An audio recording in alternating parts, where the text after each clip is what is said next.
pada pengolahan uji statistiknya memungkinkan menggunakan parametrik, uji parametrik.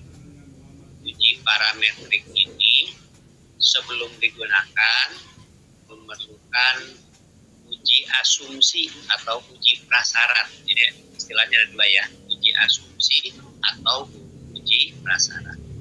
Uji prasyaratnya juga ternyata bergantung pada jenis penelitian. Jadi yang datanya interval atau rasio, kalau jenis penelitiannya deskriptif, boleh menggunakan t-test ini bila datanya berdistribusi normal. Bila datanya berdistribusi. Tetapi kalau tidak normal, maka walaupun datanya jenis datanya interval atau rasio, maka pindahlah ke rantes. Jadi uji statistiknya seharusnya t-test, tapi karena tidak normal, jadi harus menggunakan rantes. Kemudian dua minggu yang lalu itu juga kita mendapatkan mencoba uji prasyarat lain untuk jenis penelitian komparatif, baik 2 sampel atau lebih dari 2 sampel. Kalau yang 2 sampel, uji homogenitas itu hanya diperlukan bila sampelnya independen. Ini sampel yang berbeda, kelas A jeung kelas B, kelas PIAUD jeung kelas C. Nah, sampelnya berbeda. Laki-laki dan perempuan itu pasti berbeda. Tapi kalau sampelnya masih itu juga, misalkan ngabandingkeun nilai post-test jeung nilai pre-test kelas A, maka itu masuknya di per sampel t-test. Sampelnya itu juga. Tidak harus diuji homogenitasnya, ada pasti homogen, etaken. Jadi kalau yang related, nah ini dua ini tidak memerlukan uji homogenitas. Jadi yang memerlukan uji homogenitas bila kita akan menggunakan independent sample test atau one way ANOVA atau two way ANOVA. Ini perlu syarat homogen, variannya homogen, jadi harus ada uji homogenitas. Uji homogenitasnya telah kita coba 2 minggu yang lalu.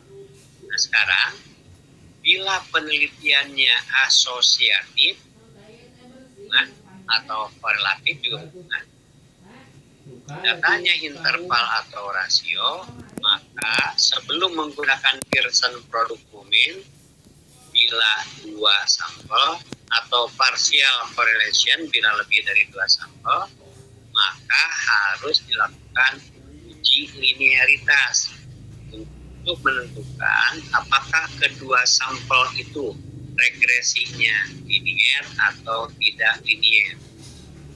Jadi ingat, karena asosiatif atau korelatif ini sangat keseringannya adalah sampel yang relatif, itu juga, maka asosiatif atau korelatif penelitiannya tidak memerlukan uji homogenitas. Tapi memang ada kasus yang sifatnya misalkan perbandingan laki-laki dan perempuan, lalu akan dilihat hubungannya pre-test jeung post-test firma aya 2 kelompok sampel, dilihat pre-test dan post-testnya. Maka kalau seperti itu nanti akan ada tabel cross-test namanya, tabel cross-test. Nah, dia itu memerlukan uji normalitas, uji homogenitas, dan uji linearitas. Tapi kalau untuk per sampel kita tidak hanya perlu homogenitas, normalitas. Jadi kalau menggunakan per sampel t-test hanya perlu uji normalitas. Kalau independent sampel t-test, uji normalitas dan uji homogenitas. Repeated measure ANOVA menggunakan uji normalitas saja. One way ANOVA atau two way ANOVA memerlukan uji normalitas dan uji homogenitas. Kalau Pearson product moment memerlukan uji normalitas dan uji linearitas. Partial correlation, uji normalitas dan uji linearitas. Kecuali kalau setelah dibandingkan dicari hubungannya, maka itu mah harus uji normalitas, uji homogenitas, dan uji linearitas. Mudah-mudahan dapat tergambarkan ya. Jadi kalau asosiatif atau korelatif itu biasanya hanya uji normalitas dan uji linearitas. Lalu apa bedanya penelitian asosiatif dengan korelatif? Kalau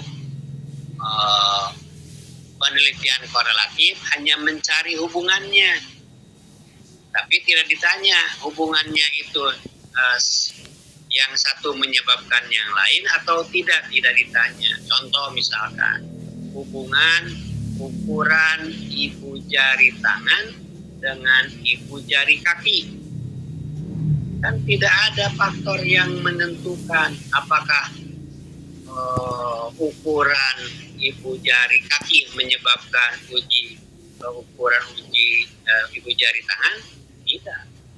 Nah itu mah korelatif namanya. Tapi kalau asosiatif, hubungannya dicari dan ditentukan siapa yang menentukan siapa. Contoh misalkan ada pengukuran IQ, intelligent quotient. Nah, IQ didapatkan misalkan dari 50 orang didapatkan